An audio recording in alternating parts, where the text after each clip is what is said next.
بسم اللہ الرحمن الرحیم الرحمن علم القرآن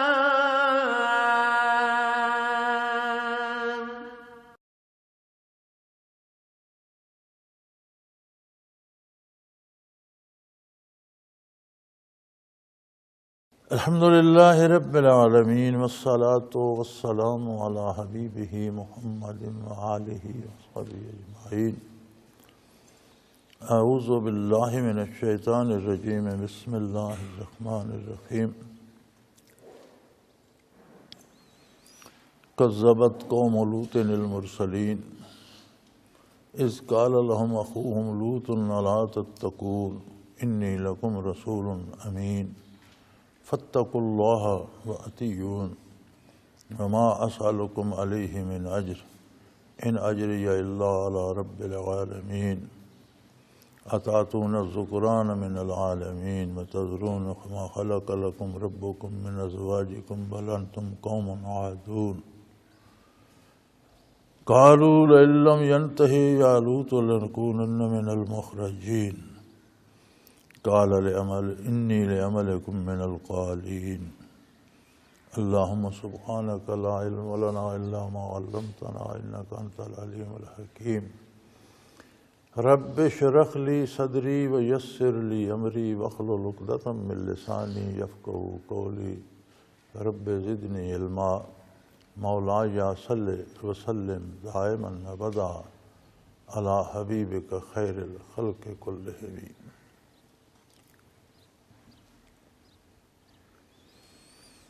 کذبت قوم لوط المرسلین،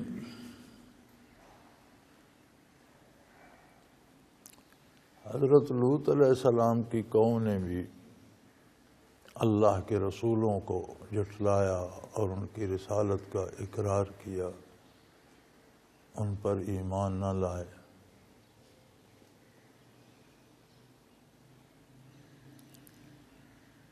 اللہ کے رسول جو تشریف لاتے ہیں دنیا میں اور اللہ کے نبی جو مبعوث ہوتے ہیں، بنیادی بات تو یہ ہے کہ وہ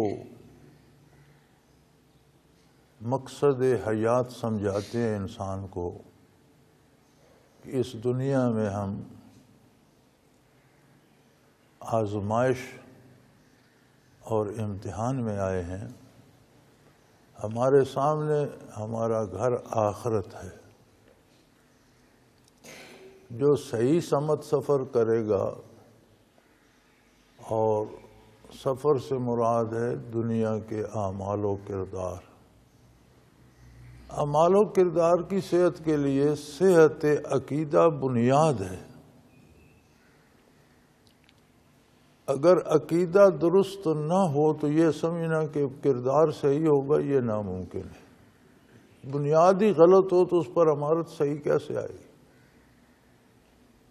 تو انبیاء علیہ السلام بنیادی طور پر دعوت عقیدے کی دیتے ہیں، پھر پوری زندگی کا نصاب سمجھاتے ہیں کہ اس عقیدے کے مطابق آپ کو زندگی بسر کرنی ہے تو یہ کرنا ہے، یہ نہیں کرنا۔ پوری زندگی کا نظام سمجھاتے ہیں۔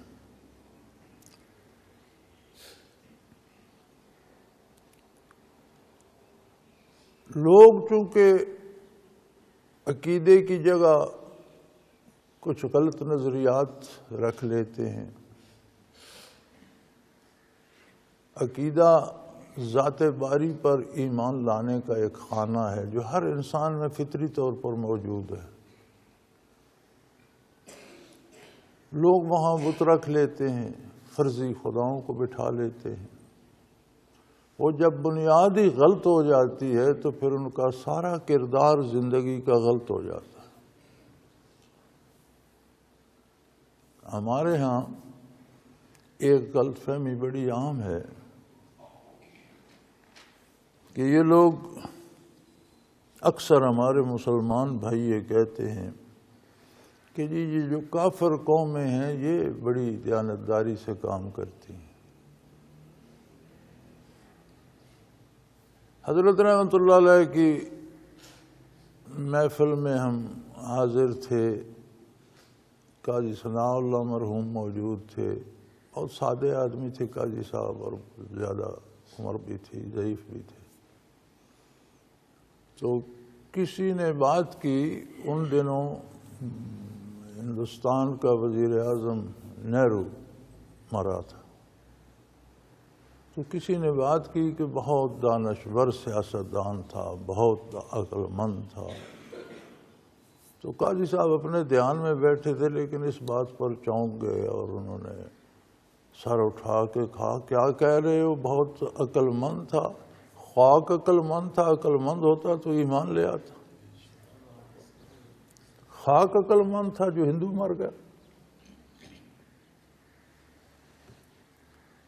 تو انسان کی یہ جہالت ہے کہ وہ فرضی خداؤں سے اس کی خانہ پوری کر لیتا ہے۔ پھر جب اگر کوئی جیسے ہم کہتے ہیں جی یہ کافر بڑی دیانتداری سے کام کرتے ہیں، میرے بھائی ان کی دیانتداری بھی دنیا کے لیے ہے۔ کوئی چیز ایجاد کرتے ہیں، کوئی دوائی بناتے ہیں، آپ کو کیا پتا کہ ان دواؤں سے وہ کتنے اربوں کماتے ہیں، اور اتنی دیانتدار ہیں کہ 5-6 سال ایک دوائی کے اشتہار آتے رہتے ہیں، جب خوب پیسہ کما لیتے ہیں پھر کہتے ہیں یہ تو دوائی اچھی نہیں تھی، اس کے بدلے یہ ہے۔ یعنی وہ اس انداز سے بدمعاشی کرتے ہیں کہ ہمارے لوگوں کو سمجھ بھی نہیں آتی۔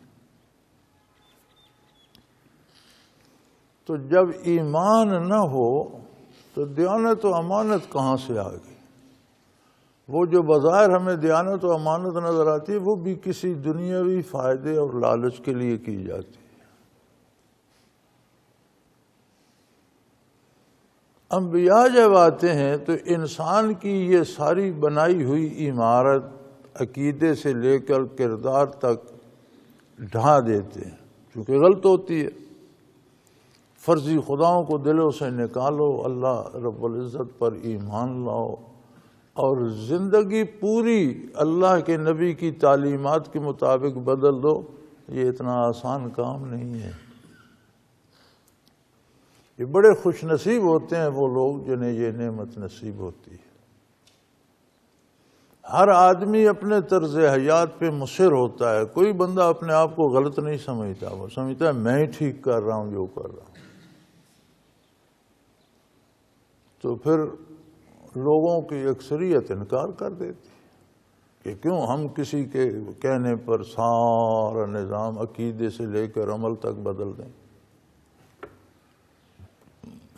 اب تو ہمارا عالم تو یہ ہے کہ ہم نے انبیاء کی دعوت، حضور نبی کریم صلی اللہ علیہ وسلم کی دعوت قبول کر لی، کلمہ قبول کر لیا، آخرت مان لی، فرشتے، قیامت، عذاب ثواب مان لیا۔ یہ ماننے کے باوجود ہم عمل شریعت پہ نہیں کرتے، اپنی مرضی پہ کرتے۔ ساری ضروریات دین ماننے کے بعد ہم یہ چاہتے ہیں کہ عمل ہماری مرضی کے مطابق ہو، بس ہمیں بخشش ہو جائے۔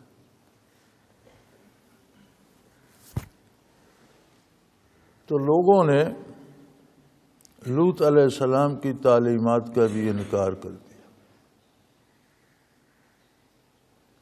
انبیاء کی دعوت وہی ایک ہوتی ہے، کتنے انبیاء کا ذکر خیر اس صورت میں گزر چکا، کچھ کا آگے آ رہا ہے۔ دعوت سب کی ایک ہی تھی، اذ قال لهم اخوهم لوط الا تتقون، جب ان کے قومی بھائی لوط علیہ السلام نے ان سے کہا کہ تمہیں اللہ سے حیا نہیں آتی؟ وہ جو تمہارا خالق و رازق ہے تم اس پر یقین نہیں رکھتے، اس پر اعتماد نہیں کرتے، اس کو نہیں مانتے، اور جب اس سے بغاوت کر کے زندگی گزارتے ہو تو تمہیں کوئی خوف نہیں آتا اپنے کردار سے کہ اس کا نتیجہ کیا ہوگا؟ الا تتقون، تمہیں اللہ سے حیا نہیں؟ انی لکم رسول امین، میں اللہ کی طرف سے تمہارے پاس اللہ کا بھیجا ہوا رسول ہوں، اور امانت دار ہوں، یعنی رسالت اور امانت جڑے ہوئے ہوتے ہیں۔ ہر رسول امین ہوتا ہے، کوئی اللہ کا نبی، اللہ کا رسول، اللہ کا پیغمبر اپنی طرف سے کچھ نہیں کہتا، پوری امانت و دیانت سے جو احکام اللہ کی طرف سے آتے ہیں وہ پہنچاتا ہے۔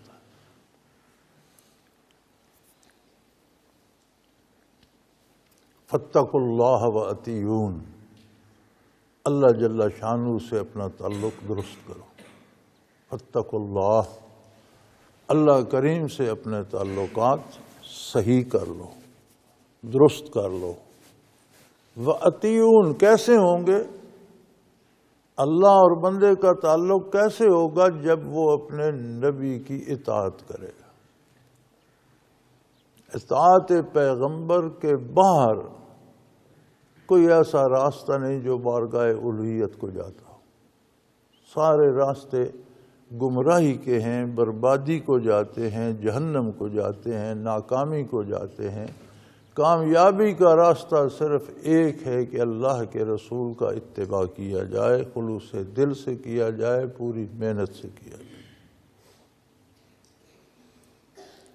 اور پھر رسالت و نبوت جو ہے وہ اپنا کوئی بدلہ دنیا داروں سے نہیں مانگتی۔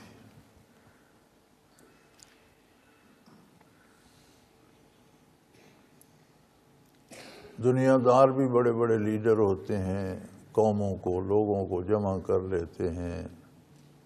کسی کا دعویٰ ہے کہ میرے پاس جوان ہیں، کوئی کہتا ہے میرے ساتھ عورتیں بھی ہیں، مرد بھی ہیں، ساری قوم میرے ساتھ ہے۔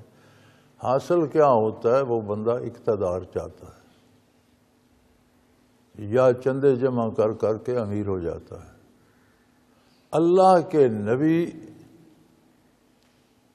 ماننے والوں سے کچھ نہیں چاہتے، اور نہ کوئی ماننے والا ان کا اجر دے سکتا ہے۔ جتنا بڑا عظیم کام وہ کرتے ہیں کہ بندے کو اللہ سے ملا دیتے ہیں، اس کا معاوضہ کوئی نہیں دے سکتا۔ فرمایا میں تم سے کوئی اجر نہیں چاہتا، مجھے تم سے کسی بدلے کی، کسی دولت کی، کسی ووٹ کی، کسی اقتدار کی ضرورت نہیں ہے، اس لیے کہ میں کام اللہ کا کر رہا ہوں جو کائنات کا پالنے والا ہے، ذرے ذرے کا خالق ہے، اسے قائم رکھنے والا، اسے پالنے والا ہے، رب العالمین ہے، تمام جہانوں کا پالنہار ہے۔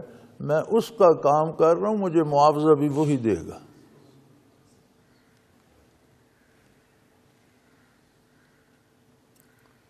آج کل تو اللہ ہمیں معاف کرے، ہمیں بعض کہنا آ جائے تو پھر ہم 15 منٹ کی تقریر کے 15,000 لے لیتے ہیں، 15 لاکھ بھی، لاکھوں بھی اب کل تو لے لیتے ہیں۔ 1 گھنٹہ تقریر کریں گے، ہوائی جہاز کا ٹکٹ بھی دو گے، 5 سٹار ہوٹل میں رہائش بھی دو گے، اور اتنی فیس بھی دو گے۔ اللہ کا دین فروخت کرنے کے لیے نہیں ہے۔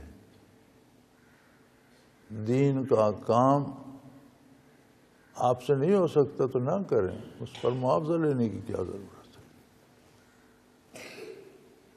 تو انبیاء کا اور خاصان خدا کا، اللہ کے بندوں کا یہ طریقہ ہوتا ہے کہ وہ اللہ کا کام اللہ کے لیے کرتے ہیں، اور اپنی روزی معروف ذرائع سے پیدا کرتے ہیں۔ کھانے کے لیے، بچے پالنے کے لیے اپنی روزی معروف ذرائع سے پیدا کرتے ہیں۔ تو فرمایا ما اسألکم علیہ من اجر، میں تم سے کوئی معاوضہ نہیں چاہتا کہ مجھے بادشاہ بنا دو، یا مجھے دولت دے دو، یا مجھے یہ دے دو، یا مجھے وہ دے دو۔ ان اجری الا علی رب العالمین، میرا اجر اس ذات کے ذمے ہے جو کائنات کے ذرے ذرے کو پال رہا ہے، جس کی بارگاہ میں کسی چیز کی کوئی کمی نہیں ہے، اور جس کا میں پیغام لایا ہوں، جس کا کام کر رہا ہوں۔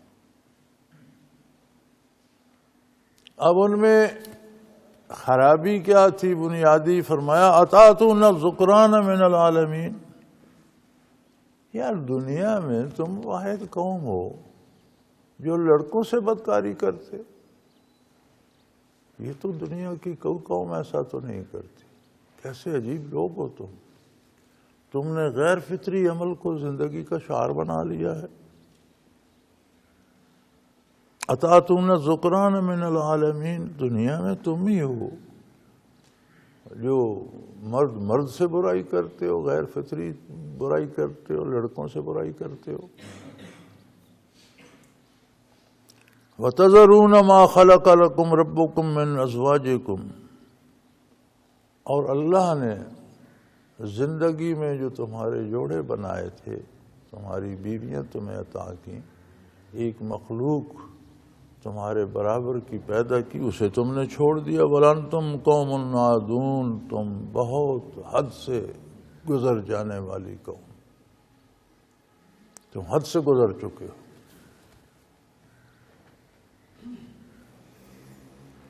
بڑی عجیب بات ہے، دعویٰ تو ہمارا بھی ہے الحمدللہ، اللہ قبول فرمائے، مسلمان ہونے کا بھی، اور نبی کریم صلی اللہ تعالی علیہ وآلہ وسلم کی امت ہونے کا بھی۔ جتنی قومیں تباہ ہوئیں ان میں حد سے بڑی ہوئی کوئی ایک برائی تھی جس کا ذکر قرآن کریم نے کیا، جیسے لوط علیہ السلام کی قوم میں یہ لڑکوں کے ساتھ بدکاری عام تھی، تو اس کا ذکر کیا گیا۔ ہم اپنے کردار پہ نظر کریں تو جتنی گزشتہ اقوام میں ایک برائی ہم نے سب جمع کر لی، اور ہمارے کردار کو دیکھا جائے من حیث القوم تو ہر برائی موجود ہے۔ شاید ہم نے کبھی اس پہ غور ہی نہیں کیا، توجہ ہی نہیں دی۔ اللہ، تو انہوں نے فرمایا تم عجیب قوم ہو کہ مرد لڑکوں سے، مردوں سے بدکاری کرتے ہو، یہ کیسی عجیب بات ہے۔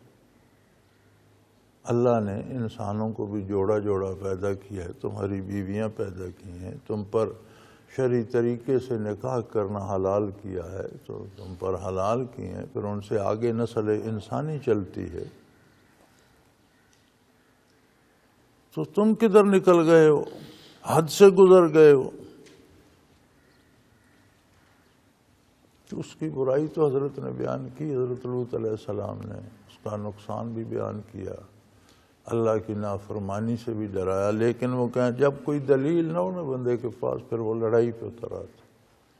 اب جواباً ان کے پاس کوئی دلیل تھی نہیں، وہ کہنے لگے قالوا لئن لم ينتہ یا لوط لنکونن من المخرجین، کہ اے لوط اگر تم اپنی ان باتوں سے باز نہ آئے تو ہم تمہیں اور تمہارے ماننے والے جو چند افراد ہیں سب کو شہروں سے نکال دیں گے، پھر تم اپنی الگ بستیاں بساتے پھرنا اور اپنے شہر بناتے پھرنا جو نیکوکاروں کے شہر ہوں گے، ہمارے شہروں سے ہم تمہیں بے دخل کر دیں گے، نکال دیں گے۔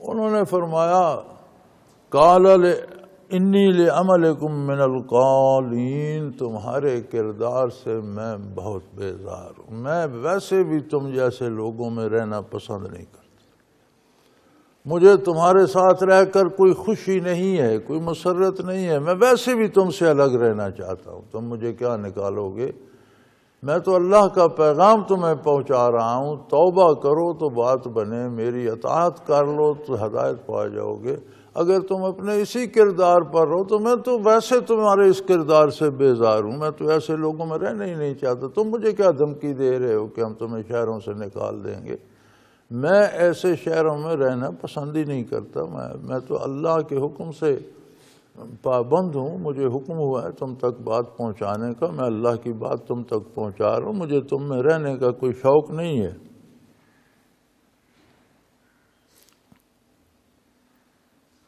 پھر دعا فرمائی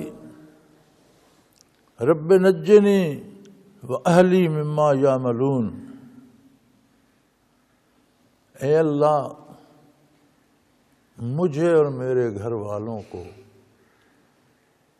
جو کچھ یہ کر رہے ہیں اس سے محفوظ رکھ، نجات عطا فرما، چونکہ جو یہ کر رہے ہیں یہ ایک عمیق گڑھا کھود رہے ہیں جس میں بالآخر سر کے بل گریں گے۔ تو ہم چونکہ ان میں مل جل کر ان کے شہروں میں رہ رہے ہیں، اللہ تو عذاب جب آتے ہیں تو اجتماعی طور پر جو برائی کو لوگ برا نہیں سمجھتے، برائی کرنے والوں کے ساتھ وہ بھی تباہ ہو جاتے ہیں۔ تو میں تو ان کے کردار سے بیزار ہوں، اے اللہ جب ان پر گرفت آئے تو مجھے اور میرے گھر والوں کو محفوظ رکھنا۔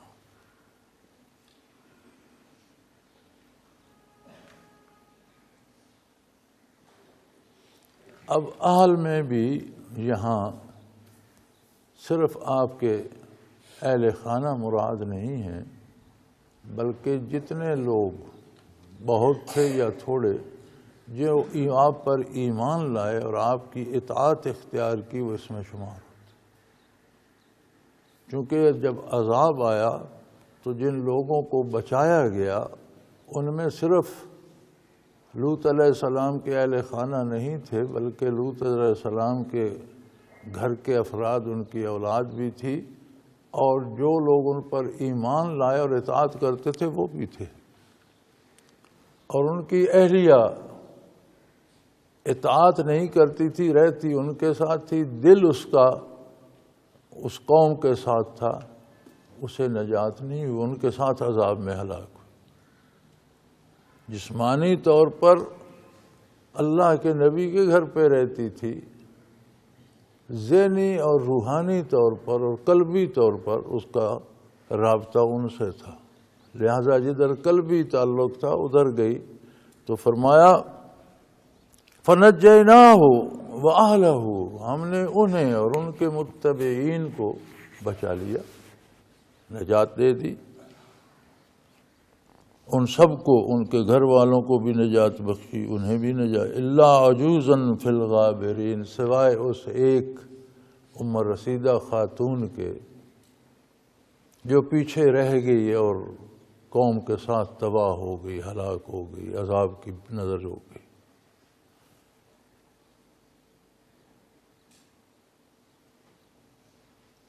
تو یہاں سے یہ بھی سمجھ لینا چاہیے کہ بات کردار پر ہے، کردار ویسا ہوتا ہے جیسا دل چاہے، آدمی وہ کرتا ہے جو اس کا دل چاہتا ہے۔ اگر دل نبی کی نافرمانی پہ خوش ہے تو فرمانبرداروں میں شمار ہونا مشکل ہے۔ دعویٰ تو ہم کرتے ہیں غلامی کا، دعویٰ تو ہم کرتے ہیں امتی ہونے کا، دعوے تو ہمارے بڑے بڑے ہیں، لیکن دیکھا کردار جاتا ہے کہ اس کا دل کدھر الجھا ہوا ہے۔ تو اس خاتون کا دل چونکہ کفار کے ساتھ تھا، ان کے ساتھ تباہ ہو گئی۔ ثم دمرنا الآخرین، لوط علیہ السلام کو اور ان کے متبعین کو ہم نے بچا لیا، پھر باقیوں کو تو ہم نے برباد کر کے رکھ دیا، تباہ و برباد کر دیا، ہلاک کر دیا۔ اور ہلاک بھی کیسے کیا؟ فرمایا وَأَمْطَرْنَا عَلَيْهِمْ مَطَرًا، ہم نے ان پر ایک خاص قسم کے پتھروں کا مینہ برسایا، فَسَاءَ مَطَرُ الْمُنذَرِينَ، اور جنہیں ڈرایا گیا تھا اس انجام سے اور باخبر کیا گیا تھا لیکن انہوں نے نہیں مانا تو ان کا انجام بہت برا ہوا، تباہ کر دیے گئے۔ حنفیہ نے یہاں سے اخذ کیا ہے کہ کوئی بندہ اگر لڑکوں سے یا مرد سے بدفعلی کرتا ہے تو اس کو سزا یہی دی جائے جو اللہ نے اس قوم کو دی تھی کہ یا تو اسے بہت زیادہ بلندی سے گرا کر ہلاک کر دیا جائے یا اس کے اوپر کوئی دیوار گرا دی جائے اور اس طرح اسے ہلاک کر دیا جائے۔ یہ سزا ہے امام ابو حنیفہ رحمۃ اللہ تعالی علیہ کے نزدیک مرد سے بدفعلی کرنے کی۔ رہی عورت، تو عورت بھی، بیوی بھی شرعاً حلال ہے شرعی طریقے سے، اگر کوئی اپنی حلال بیوی سے بدکاری کرتا ہے اور اس میں بیوی کی مرضی بھی شامل ہو تب بھی وہ سزا کا مستحق ہو، اس پر حد جاری ہو۔ اور نبی کریم صلی اللہ علیہ وآلہ وسلم نے ایسے مردوں اور ایسی عورتوں دونوں پر لعنت فرمائی، دونوں ملعون ہیں۔ اپنی منقوع بیوی سے بھی غیر فطری فعل حرام ہے، جائز نہیں ہے، اور لعنت کا مستحق ہے جو ایسا کرتا ہے، مرد بھی اور عورت بھی۔ اور اگر ثابت ہو جائے یا پکڑے جائیں تو ان کی سزا بھی وہی ہوگی۔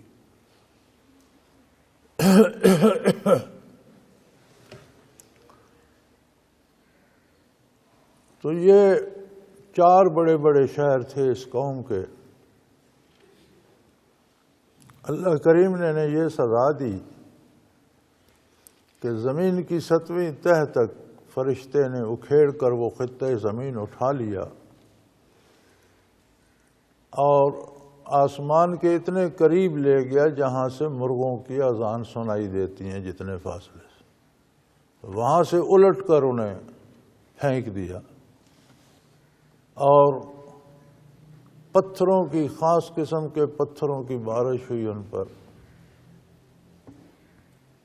آج بھی وہ جگہ جہاں ان کی آبادی تھی وہ ان کے غرق ہونے سے بہت بڑا گڑھا بن گیا، اور اس میں دریا کے گرتے ہیں، اور وہ ایک بحیرہ بنا ہوا ہے بہت بڑا، بڑی جھیل بہت بڑی، اسے بحیرہ مردار کہتے ہیں۔ آج بھی اس کے پانی میں کوئی چیز زندہ نہیں رہتی، کوئی مینڈک، کوئی مچھلی، کوئی آبی جانور اس میں زندہ نہیں ہوتا، اس کا نام ہے بحیرہ مردار ہے۔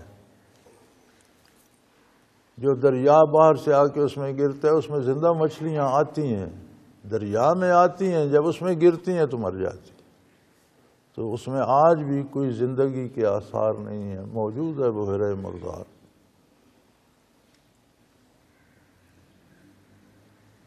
تو فرمایا فساء مطر المنذرین، جنہیں ڈرایا گیا تھا، متنبہ کیا گیا تھا، نہ مانے تو پھر کتنی عجیب اور کتنی تباہ کن اور کتنی سزا دینے والی بارش ہوئی ان پر۔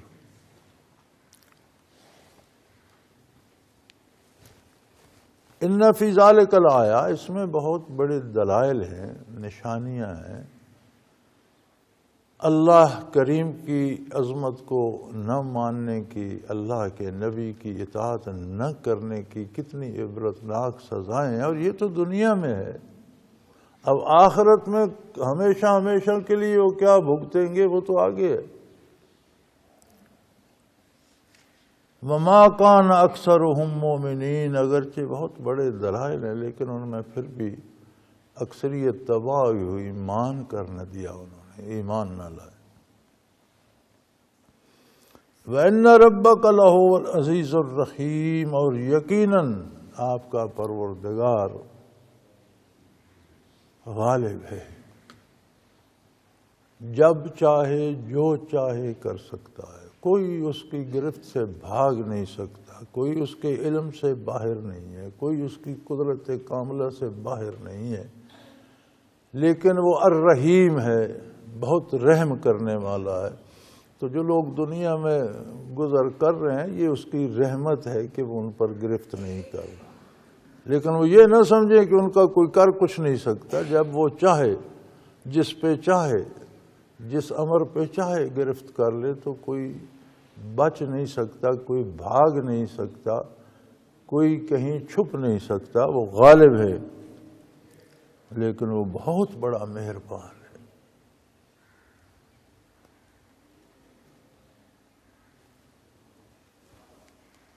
کذب اصحاب الایکۃ المرسلین،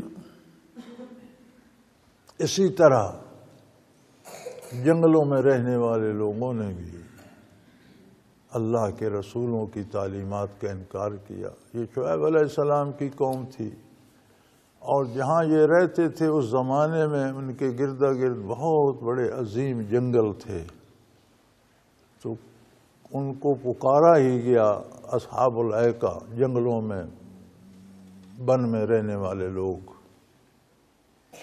ان کی طرف شعیب علیہ السلام مبعوث ہوئے تھے، یہ ان کی قوم تھی۔ انہوں نے بھی انکار کیا۔ میں نے عرض کیا نا کہ انسان نے اپنے طور پر اللہ کی ذات کی جگہ بھی کوئی بت بٹھایا ہوا ہوتا ہے، کردار کے لیے بھی اپنے نفع نقصان خود مقرر کیے ہوتے ہیں، یہ کروں گا تو نفع ہوگا، یہ کروں گا نقصان۔ وہ جب سارا کچھ اسے بدلنا پڑتا ہے مرضیات باری اور تعلیمات رسالت کے مطابق تو وہ بھاگ جاتا ہے۔ تو اب اس نئے زمانے میں تو ہم نے یہ راہ نکالی ہے کہ اللہ کو بھی کہو مانتے ہیں، رسول اللہ صلی اللہ علیہ وسلم کو بھی کہو مانتے ہیں، آخرت کو بھی کرو اپنی مرضی۔ یہ ایک نئی راہ ہے، یعنی جو لوگ نہیں مانتے تھے وہ انکار کر دیتے تھے، جو مانتے تھے وہ مکمل اطاعت کرتے تھے۔ اب اس زمانے میں ایک تیسرا طبقہ بھی آ گیا، ہم اس تیسرے طبقے کو بھی دیکھ رہے ہیں جو کہتا ہے میں مانتا ہوں اطاعت نہیں کرتا۔ یہ ایسی عجیب بات ہے کہ اللہ ہی ہمیں ہدایت دے اور معاف فرمائے، ورنہ ہمارا بھی انجام بڑا خطرناک ہو سکتا ہے۔ تو بن کے رہنے والوں نے بھی، جنگل کے باسیوں نے بھی اللہ کے پیغمبروں کی تعلیمات کا انکار کیا۔ اذ قال لهم شعیب الا تتقون، جب شعیب علیہ السلام نے انہیں یہ دعوت دی کہ کچھ اللہ کا خوف کرو، اس کی عظمت کا اقرار کرو، اس کی کائنات میں بستے ہو، اس کا دیا کھاتے ہو اور اس کی بات نہیں مانتے ہو، کیسے عجیب لوگ ہو۔ اس نے تمہیں پیدا کیا، اس نے تمہیں بے پناہ نعمتیں دیں، اس نے بہت بڑا نظام بنایا، تمہیں دل دیا، دماغ دیا، حواس خمسہ دیے، پھر مال دیا، صحت دی، عمر دی، اولادیں دی، رشتے دیے، اقتدار دیا، دولت دی۔ کون سی نعمت ہے جو وہ تمہیں نہیں دے رہا اور تم اس کی عظمت کا انکار کیے پھرتے ہو؟ کیسے عجیب لوگ ہو۔ اس بات سے تمہیں ڈر نہیں آتا کہ یہ جو کر رہے ہو یہ بہت بڑی گستاخی ہے اور اس پر پکڑے جاؤ گے، سزا ہوگی۔ انی لکم رسول امین، میں تمہارے لیے اللہ کا فرستادہ، اللہ کا پیغمبر ہوں اور امانت دار ہوں۔ میں اپنی طرف سے تمہیں کچھ نہیں کہتا، کچھ نہیں بتاتا، اپنی ذاتی رائے سے کچھ نہیں کہتا، وہی پوری امانت اور دیانت سے وہی بات تم تک پہنچاتا ہوں جو اللہ نے پہنچانے کا حکم دیا ہے۔ فاتقوا اللہ وأطیعون، اللہ کی عظمت کا اقرار کرو، اس کی عظمت سے ڈرو، اپنے کردار سے ڈرو، اس کی نافرمانی کر رہے ہو، اور اس ساری مصیبت سے بچنے کا ایک ہی راستہ ہے، وأطیعون، میری اطاعت کرو، جو میں کہتا ہوں وہ دل سے مانو اور اس پر عمل بھی کرو۔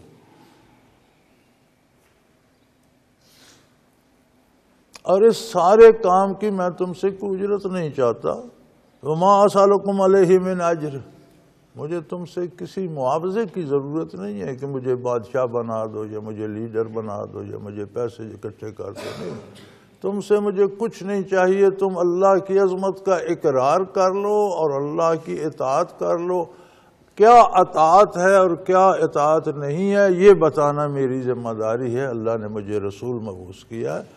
اللہ کی صفات کیسی ہیں، اللہ پر ایمان کیسے لانا چاہیے، آخرت کیا ہے، عمل کا بدلہ کیا ہے، کون سا عمل درست ہے، کون سا غلط ہے، یہ تم تک پہنچانا میری ذمہ داری ہے، اور یہ میں اللہ کی رضا کے لیے پہنچا رہا ہوں۔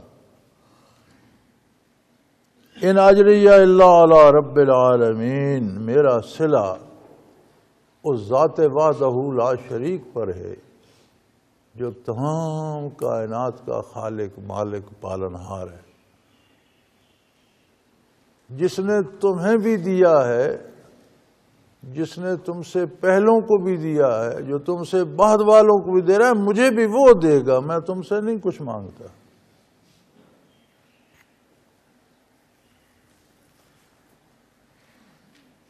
اب ان میں خرابی کیا تھی؟ میں نے عرض کیا نا کہ ہر قوم میں ایک ایک خرابی سرے پر تھی۔ وہ ڈنڈی مارتے تھے ناپ تول میں، دو کام ان کے جو تھے وہ عجیب تھے. ایک ناپ تول میں ڈنڈی مارتے تھے اور لوگوں کو لوٹتے تھے. مال دیتے وقت کم مال دیتے تھے، خریدتے وقت فالتو لے آتے تھے، قیمت لیتے وقت فالتو لے لیتے تھے، دیتے وقت کم دیتے تھے. یعنی لین دین میں بددیانتی کر کے مال بنانا ان کا شعار بن گیا تھا. تو انہوں نے فرمایا وَأَوْفُوا الْكَيْلَ وَلَا تَكُونُوا مِنَ الْمُخْسِرِينَ. تم لوگ پورا پورا ناپا کرو. بددیانتی لین دین میں بددیانتی چھوڑ دو. جو چیز جیسی ہے ویسی بیچو، جتنی اس کی قیمت ہے اتنی لو. قرآن کریم دعوت عمل دیتا ہے، عقیدہ بھی بتاتا ہے، صحیح عمل بھی بتاتا ہے. یہ جو اذکار انبیاء اور اقوام کے قصے ہیں یہ بطور دلیل لاتا ہے کہ اس قوم نے یہ جرم کیا، اسے یہ سزا ملی، تاکہ ہم اس جرم سے بچ جائیں اور اس سزا سے بچ جائیں. تو ان میں ہمارے ہاں دیکھ لو کہاں ناپ تول پورا ہے. ہماری بھی اکثریت کی یہ کوشش ہوتی ہے کہ جو دوں وہ تھوڑا ہو، جو لوں وہ زیادہ ہو. جو چیز دی جائے اس کے اوپر بڑی چمک دمک ہو، اندر خواب بھوسا بھرا ہو. تو فرمایا وَأَوْفُوا الْكَيْلَ، پورا پورا ناپا کرو. لینے وقت بھی، دیتے وقت بھی. لیتے وقت قیمت پوری دو، دیتے وقت مال پورا دو، کوالٹی پوری ہو، وزن پورا ہو، ناپ تول پورا ہو. وَلَا تَكُونُوا مِنَ الْمُخْسِرِينَ، اور دوسروں کا نقصان کرنے والے نہ بنو.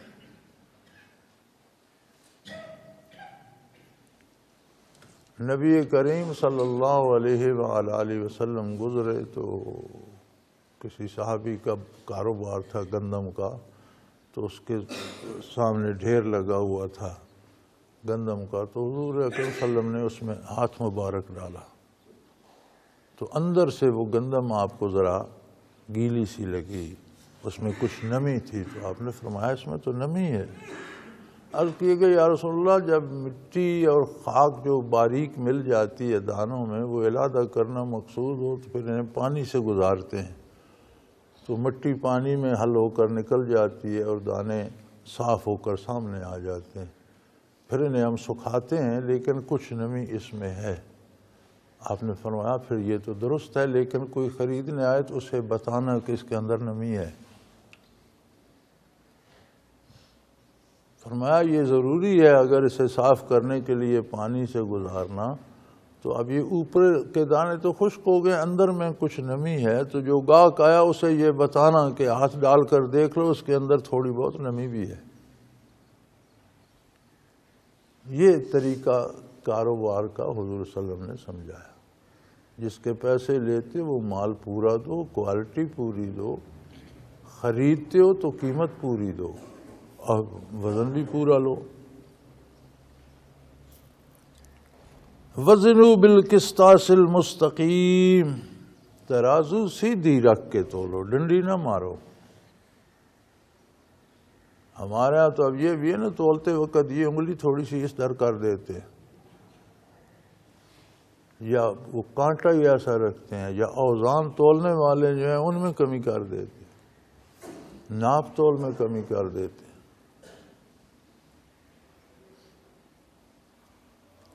وَلَا تَبْخَسُوا النَّاسَ أَشْيَاءَهُمْ وَلَا تَعْثَوْا فِي الْأَرْضِ مُفْسِدِينَ. چیزوں میں لوگوں کا نقصان مت کرو اور اللہ کی زمین پر فساد مت پھیلاؤ. دیکھو کہاں کا رشتہ کہاں جڑ رہا ہے کہ اگر تم ناپ تول میں کمی کرو گے تو تمہاری قوم میں فساد پیدا ہو جائے گا. ابتداءً احتجاج ہوگا کہ میں نے گھر جا کر دیکھا وہ چیز صحیح نہیں تھی، تو بیچنے والا کہے گا مجھ سے تو اپنی دیکھ بھال کر کے لے گئے ہو. پھر یہاں سے اگلے کے دل میں ایک جذبہ انتقام کا پیدا ہوگا، وہ تمہارا نقصان کرنا چاہے گا، پھر بدلے میں تم کرنا چاہو گے، تو پوری قوم فساد میں مبتلا ہو جائے گی، لڑائی میں مبتلا ہو جائے گی۔ اب اگر ہمارے ہاں ناپ تول میں کمی کا رواج ہے اور دھوکے سے پیسے لینے کا رواج ہے تو فساد کی بھی دیکھ لو حد ہو گئی ہے۔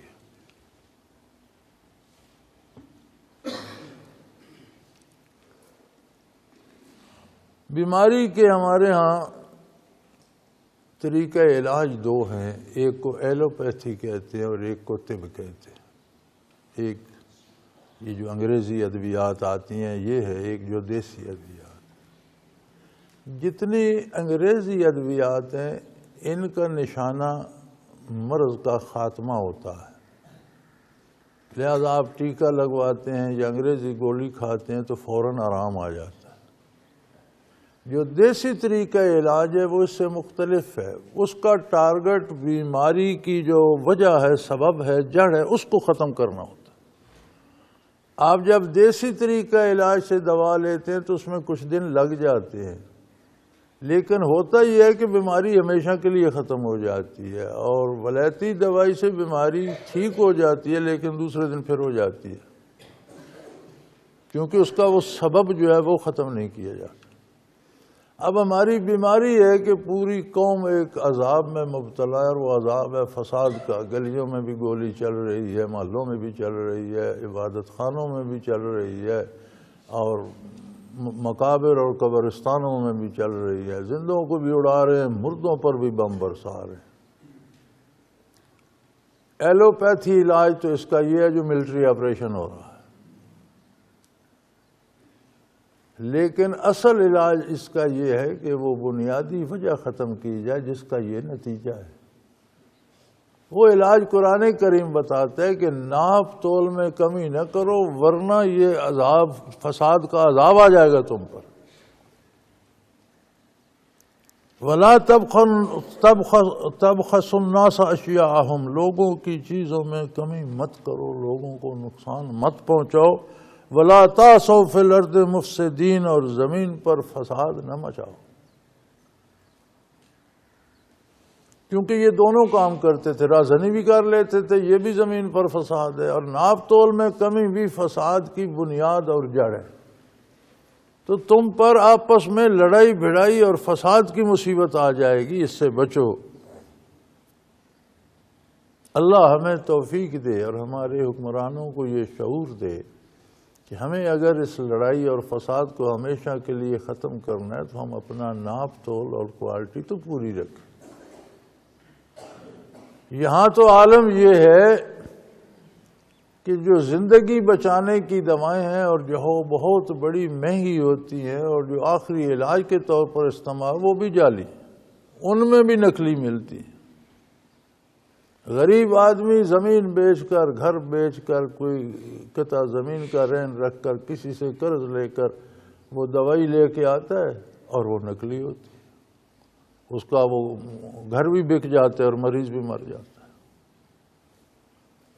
اور کوئی کنٹرول نہیں، نہ حکومت کا۔ یار عجیب بات ہے، اسلامی جمہوریہ پاکستان، ہم تو روز خبروں میں پڑھتے ہیں جی اتنے من گدھے کا گوشت پکڑا گیا ہوٹلوں پر جا رہا تھا، اتنے من کتے کا گوشت پکڑا گیا ہوٹلوں پہ جا رہا تھا۔ یار جس ہماری مارکیٹ میں گرم مرغی کا یہ ریٹ ہے، ٹھنڈی مرغی کا یہ ریٹ ہے، ٹھنڈی کون سی جو حرام ہو گئی اور مارکیٹ میں بک رہی ہے، نہ کوئی پوچھنے والا ہے، نہ کوئی روکنے والا، نہ کسی کو شرم آتی ہے، نہ حیا آتی ہے۔ یہ تو جو گدھے کا گوشت اور کتے بیچ رہے ہیں یہ کم از کم چوری تو کرتے ہیں، تو مرغی والے تو دیدہ دلیری سے مارکیٹ میں رکھ کے بیٹھے ہیں جی یہ گرم مرغی ہے، یہ اپنے سامنے ذبح کرا رہا، اور یہ جو مری پڑی ہے یہ ٹھنڈی ہے، یہ سستی۔ اب جس قوم کا یہ حال ہو چکا ہو، فساد نہیں ہوگا، لڑائی نہیں ہوگی تو کیا ہوگا؟ یہ جو ہم آپریشن کر رہے ہیں اچھی بات ہے، یہ فوری علاج ہے، عارضی علاج ہے۔ اس کا مستقل علاج یہ ہے کہ حکومت ایسے ادارے آخر کافر حکومتوں میں بنائے ہوئے ہیں، وہاں کوئی نقلی چیز نہیں چل سکتی، نقلی چیز نہیں بک سکتی۔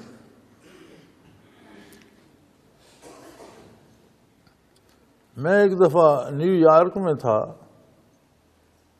تو ایک دکان پر میں نے ایک چھوٹا سا چاقو دیکھا تو مجھے پسند آیا، تو میں نے خریدنا چاہا تو میں نے کھول کے دیکھا تو اس پر لکھا ہوا تھا میڈ ان کوریا۔ تو میں نے دکاندار سے کہا یار یہ تو تم کوریا کا بیچ رہے ہو، تو وہ مجھے کہنے لگا آپ امریکہ سے خرید رہے ہیں، اس کی کوالٹی A1 ہوگی۔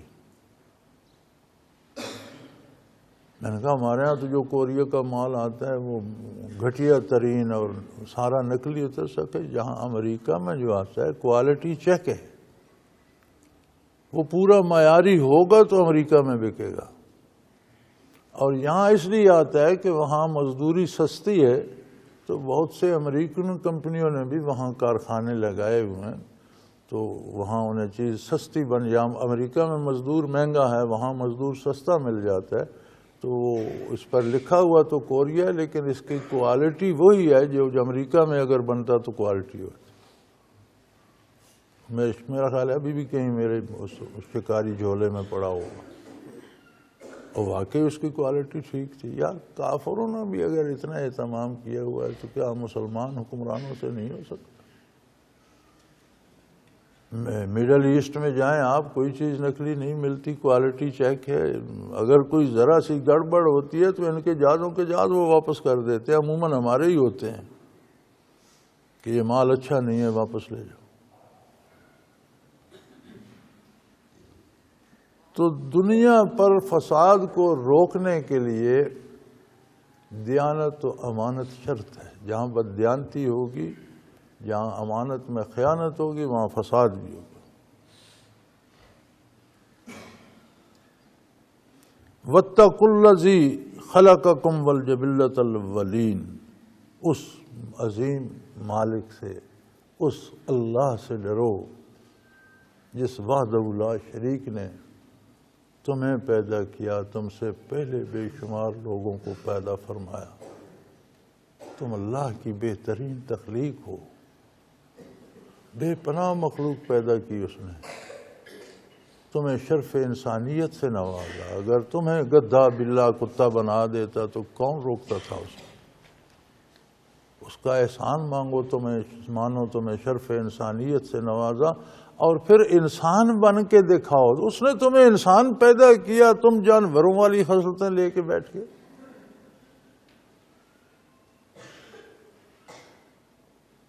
قالوا انما انت من المسحرین،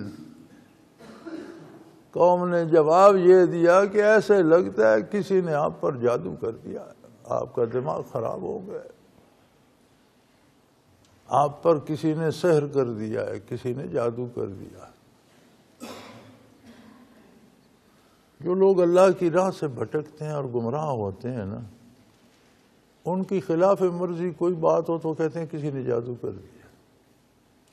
یہ آج آپ اپنے معاشرے میں بھی دیکھیں، ہم جو مسلمان کہلاتے ہیں، ہر بندہ اس بات میں گرفتار ہے جی مجھ پر کسی نے جادو کر دیا، حتیٰ کہ یہاں تک کہتے ہیں جی میرا روزگار کسی نے باندھ دیا ہے، میری شادی کسی نے باندھ دی ہے، میری اولاد کسی نے باندھ۔ یار اللہ کا خوف کرو، یہ کائنات کا نظام اللہ نے جادوگروں پر چھوڑ دیا کہ جو چاہیں کریں۔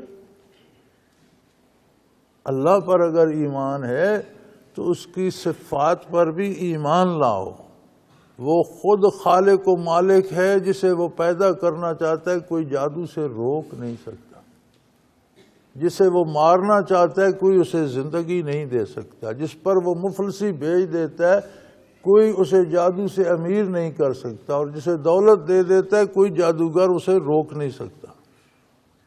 یہ جادوگر جتنے ہیں یہ جانے والوں سے پیسے لے کر اپنا گزارا کرتے ہیں، تو یہ اتنے کامل ہیں تو اپنی روزی تو پیدا کر لیں، آپ سے تو پیسے نہ لیں، لوگوں سے تو ٹکے نہ مانگیں۔ لیکن یہ انسانی عادت بڑے عرصے سے آ رہی ہے، پرانی قوموں سے آ رہی ہے، وہ کہنے لگے کسی نے آپ پر جادو کر دیا۔ آج میں حیران ہوتا ہوں، ہر بندے پر جادو ہوا ہے، جسے جو چیز پسند نہیں نہ آتی وہ کہتا ہے یہ کسی نے مجھ پر جادو کر دیا۔ اچھا دکان نہیں چل رہی، کسی نے باندھی، میں کہتا ہوں اللہ کے بندے اپنی غلطی تلاش کرو، تمہاری دکان کیوں نہیں چل رہی؟ کیا تم مال ناقص بیچتے ہو؟ کیا تم مہنگا زیادہ بیچتے ہو؟ کیا تم بددیانتی کرتے؟ کیوں لوگ تم سے نہیں خریدتے؟ اگر کوئی وہ غلطی ہے تو وہ دور کرو، چل پڑے گی۔ اس طرف نہیں جاتے، نہیں جی کسی نے جادو کر دیا، کمال ہے۔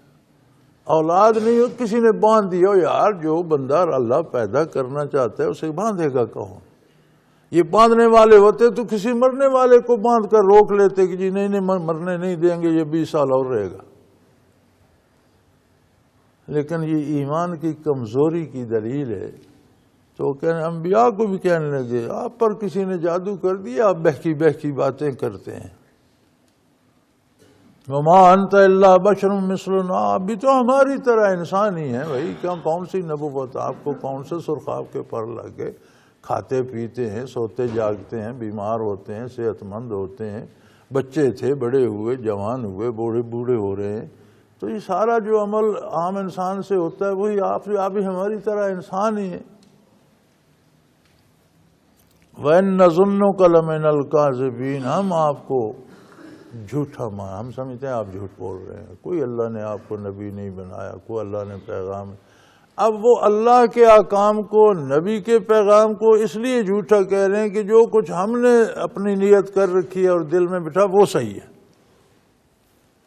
اور ہمارے آج کے معاشرے کا بگاڑ اور گھروں سے اجڑنے کا سبب بھی یہی ہے کہ جو میاں طے کر لیتے کہتے ہیں میں سچا ہوں، جو بیوی طے کر لیتے کہتے ہیں تم جھوٹے ہو میں سچی ہوں۔ بالآخر طلاقیں ہوتی ہیں، اجڑتے ہیں، پھر لڑتے ہیں ایک دوسرے کے ساتھ، پھر مرتے ہیں، مقدموں تک جاتے ہیں۔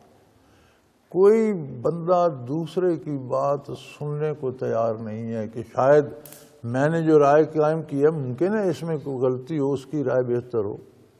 سن تو لینی چاہیے، بیٹھ کر بات تو کر لینی چاہیے۔ نہیں، ہر بندہ اپنے آپ کو پکا سمجھتا ہے اور دوسرا جو ہے یہ پاگل ہے۔ پھر وہ اس سے ایک قدم آگے بڑھ گئے، کہنے لگے اگر تم سچے ہو اور اللہ کے نبی ہو فَأَسْقِطْ عَلَيْنَا كِسَفًا مِّنَ السَّمَاءِ إِن كُنتَ مِنَ الصَّادِقِينَ، اگر تم اللہ کے سچے نبی ہو تو ہم نہیں مانتے، پھر تم ایسا کرو ہم پر آسمان کا کوئی ٹکڑا گرا دو۔ انسان جب بھٹکتا ہے نا تو پھر اسے شیطان گمراہی کی انتہا تک، گستاخی کی انتہا تک لے جاتا ہے۔ وہ کہنے لگے اگر آپ سچے ہیں تو ہم پر آسمان گرا دیجئے، کوئی ٹکڑا آسمان کا ہماری آبادی پہ گرا دیجئے اور ہم تباہ ہو جائیں۔ جب تباہ ہو جاؤ گے تو پھر کیا مانو گے؟ انہوں نے فرمایا قال ربی اعلم بما تعملون، انہوں نے فرمایا سزا دینا یا انعام دینا یہ میرا کام نہیں ہے، یہ اس رب العالمین کا کام ہے۔ وہ چاہے تو تم پر آسمان گرا دے، نہ چاہے نہ گرا، یہ میرا کام اللہ کا پیغام پہنچانا ہے، میرا کام تم پر عذاب یا ثواب نازل کرنا نہیں ہے۔ میں نے تمہیں اجر اور بدلہ نہیں دینا، یہ اس رب العالمین نے دینا ہے جو کائنات کا پالنہار ہے، اور وہ جانتا ہے کہ کون کیا کر رہا ہے، اس کے مطابق اسے بدلہ مل جائے گا، اس سے کوئی چیز چھپی ہوئی نہیں، وہ جانتا ہے، اور جزا و سزا وہ دے گا، میں نہیں۔ ہمارے ہاں فساد کی ایک وجہ یہ بھی ہے کہ ہم خود فوراً سزا دینا چاہتے ہیں، ہم عدالتوں تک بھی جانا گوارا نہیں کرتے، اچھا گولی چلا دو، مار دو، سر پھاڑ دو۔ انہوں نے فرمایا میرا یہ کام نہیں ہے کہ میں تمہیں سزا دوں یا کوئی انعام دوں، یہ اس کا کام ہے، اور وہ جانتا ہے تم کیا کر رہے ہو، تمہارے دل میں کیا ہے، تمہارے ارادے کیا ہے، وہ جانتا ہے، اور اس کی اپنی مخلوق ہے۔ فَكَذَّبُوهُ، ان سب باتوں کے باوجود انہوں نے شعیب علیہ السلام کی بات نہ مانی، انکار کر دیا۔ فَأَخَذَهُمْ عَذَابُ يَوْمٍ ذُلَّةٍ، پھر اللہ نے ان پر عجیب عذاب نازل فرمایا، بارش نہ ہوئی، خشک سالی ہو گئی، پھر ایک دن گرمی پڑی اور بے پناہ گرمی پڑی، نہ اندر بیٹھا جا رہا تھا نہ باہر۔ تڑپ رہے تھے لوگ، تو ایک قطعے جنگل کے ایک قطعے پر بادل آ گیا، جس طرح کوئی خیمہ لگا دیتا ہے، ذلہ جس طرح خیمہ لگا دیا جاتا ہے، چھاؤں کر دی اس نے۔ سارے بھاگے، ساری قوم اس کے نیچے جمع ہو گئی کہ باہر تو کوئی حالت نہیں۔ جب اس کے نیچے آ گئے تو اس سے آگ برسنا شروع ہو گئی اور تباہ ہو کر برباد ہو کر رہ گئے۔ فرمایا فَكَذَّبُوهُ، انہوں نے میرے نبی کی تعلیمات کا انکار کیا۔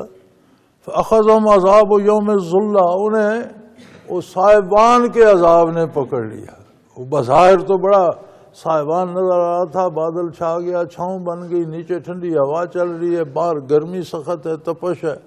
جب وہ سارے کے نیچے پہنچے اس میں سے آگ برسنا شروع ہو گئی اور تباہ و برباد ہو کر رہ گئے۔ اِنَّهُ كَانَ عَذَابَ يَوْمٍ عَظِيمٍ، وہ بہت بڑے دن کا عذاب تھا، یعنی بہت، جب مشکل آتی ہے نا تو ایک لمحہ بھی سال کا لگتا ہے۔ وہ دن انہیں بہت بڑا لگ رہا تھا جب ان پر آگ برس رہی تھی کہ کب ختم ہوگی، کتنی دیر ہو گئی، تباہ و برباد کر کے رکھ دیے۔ إِنَّ فِي ذَلِكَ لَآيَاتٍ مَا كَانَ أَكْثَرُهُم مُؤْمِنِينَ، ان باتوں میں کتنی دلیلیں تھیں عظمت الہی کی، ہدایت کی، نیکی کی، لیکن انہوں نے کوئی بات نہیں مانی، ان کی اکثریت برائی پر رہی۔ وَإِنَّ رَبَّكَ لَهُوَ الْعَزِيزُ الرَّحِيمُ، اور بے شک آپ کا پروردگار غالب ہے، کوئی پھر اس سے بھاگ نہیں سکا، کوئی اس کے عذاب سے بچ نہیں سکا، کوئی اس کی گرفت سے جا نہیں سکا، وہ غالب ہے۔ اور جو بچے ہوئے ہیں انہیں یہ دیکھنا چاہیے کہ وہ رحیم بھی ہے، اس کی رحمت ناپیدا کنار ہے۔ اگر باز نہ آئے تو اسی انجام کو پہنچے گی۔ سو جو بچے ہوئے ہیں ان کے پاس مہلت ہے توبہ کرنے کی، رجوع اللہ کرنے کی، اللہ کریم کو جیسے اس کی ذات ہے اور جیسے اس کی صفات ہیں ماننے کی، اور اللہ کے نبی کی اطاعت کرنے کی۔ وآخر دعوانا ان الحمدللہ رب العالمین۔ اللہ اللہ اللہ اللہ اللہ اللہ اللہ اللہ۔